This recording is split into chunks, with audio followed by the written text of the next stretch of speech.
balita po ito ng Rappler. Nangulimbat lang ng pera ang mga yun noong si Digong ang presidente. Sabi, oh.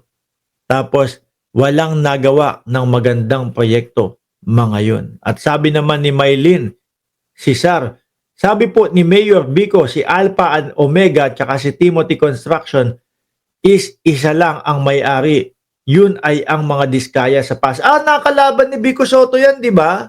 Kung hindi ako nagkakamali, nakalaban ni Vico Soto sa pagka-mayor, yung diskaya na yan. O, kapag pera ang pag-uusapan, lumalabas ang pagiging gahaman ng isang tao, lalo na't hawak nila ang kapangyarihan para mapabilis ang pagnanakaw nila.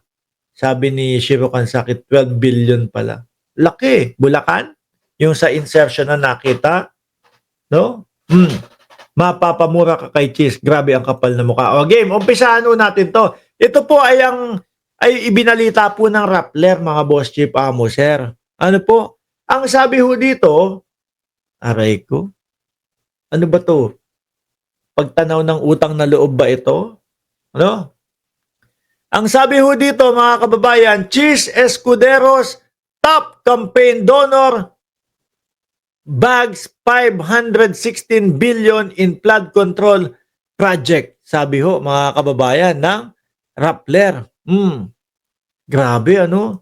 Ngayon, hindi ho nila tayo masisisi kung ang iisipin natin dyan, mga boss chief amo, sir, hindi kaya tumatanaw ng utang na loob si Cheese Escudero? No?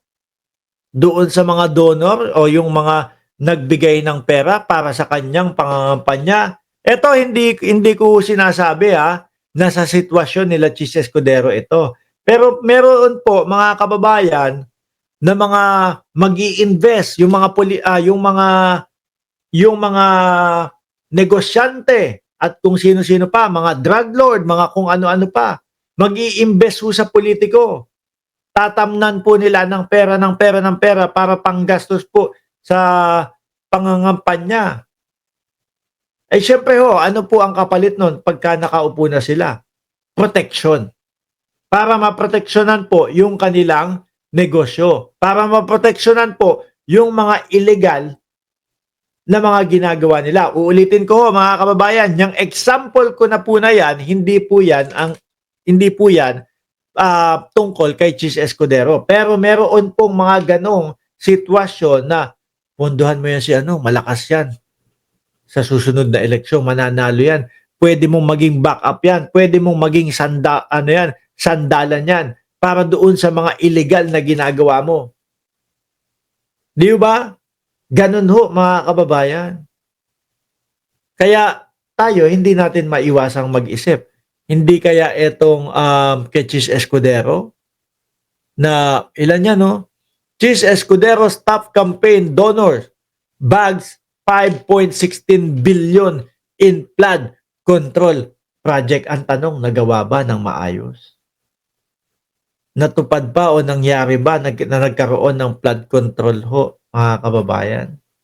Di po ba? Baka isa ito doon sa 15 kontraktor na pinangalanan po ni Pangulong Bongbong Marcos. O di ba? Kasi ang chine-check nila diyan, ang iniimbestigahan nila diyan, mga kababayan, yung mga gumawa po ng flood control. At sa 15 po, mga bossing, sa 15 kampanya, ang pinagati-hatian daw po is 100 billion.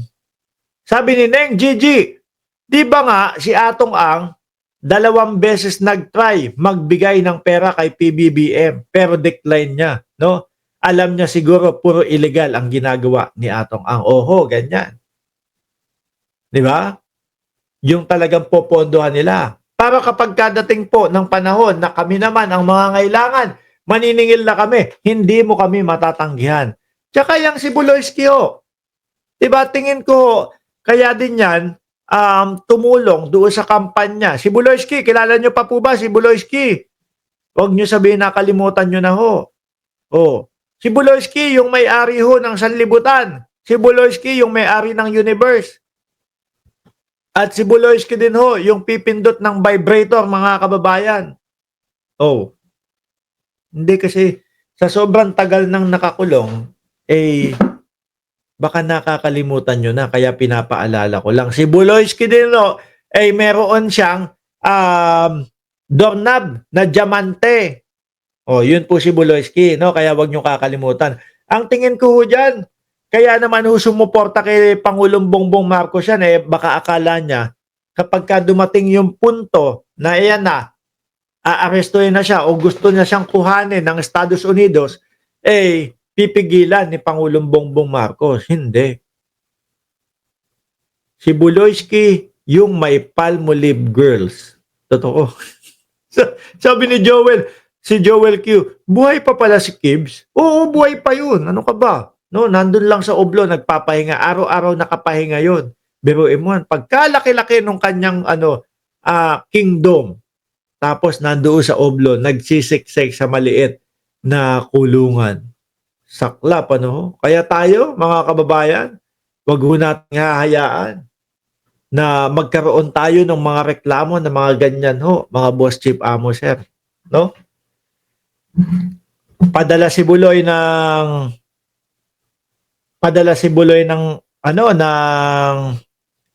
stage. 'Di ba?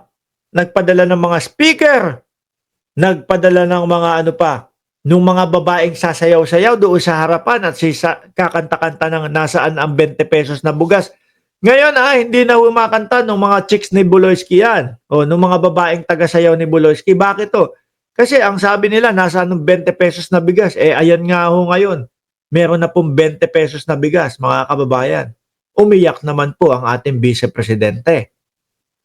No, kesyo daw po yung 20 pesos na bigas na ibebenta daw po sa madlang people, eh panghayop daw po. Akala niya siguro, eto pag tinulungan ko to si Marcos, naku, ikokobera na ako nito sa mga reklamo sa akin. Kaso hindi ho ganun si Pangulo eh. No, pag may nagrereklamo sa iyo, kailangan mong harapin. 'Di ba? Hindi porket naging kakampi kita, hindi porket nakasama kita sa unit team kagaya ni Roque, eh hindi ka na pwedeng maimbestigahan kasi kaibigan mo ko. Wala pong ganun kay Pangulong Bongbong Marcos, mga kababayan. Wala pong ganun sa ating Pangulo. Bakit ho, mga bossing? Pag may mali ka, pag may problema kang ginawa at kailangan mong managot, kailangan mong panagutan yan. Hindi mo ako pwedeng gamitin o hindi mo ako pwedeng ipananggalang. Diba? Doon sa kalokohan na inirereklamo sa inyo. Sabi ni Tommy ng Ceresa Force, Mariang palad na lang si Kibbs. Uy, malay mo ba naman, may bumabarurot doon. Sorry. Kay Roque pala yun. Kay Buloyski, lalaki ho yan eh. Alam nyo naman yan, di ba? Malay mo naman, di ba? Bakit kaya madaming uto-uto sa Davao? Ewan ko, tato. Hindi ko alam, hindi pa ako napunta dyan at mukhang wala naman akong balak pumunta dyan. Baka umuwi tayo ng nakagarapon na ho, mga kababayan.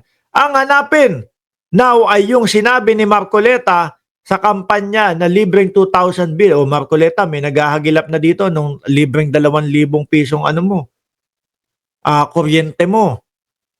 Diba? Yan ang mahirap sa inyo eh. Ulitin ko, mga boss chief mo sir hindi natin maiiwasan na magtanong kay Chis Escudero kung ito bang ginawa o kung ito bang hakbang na ito ay siya ang gumawa, no? Kung ito bang hakbang na ito na nasa top campaign donor nakatanggap ng 5.16 billion na project para doon sa flood control meron siyang dito, meron siyang tawag doon? Meron siyang tulong para maresbakan, mabalikan o utang na loob ni Chis Escudero doon sa kanyang mga campaign donor, no? Kita ulit tayo, sabi ni Shiro Kansaki. Hindi pa ako tapos, meron pa tayo, Roque. No?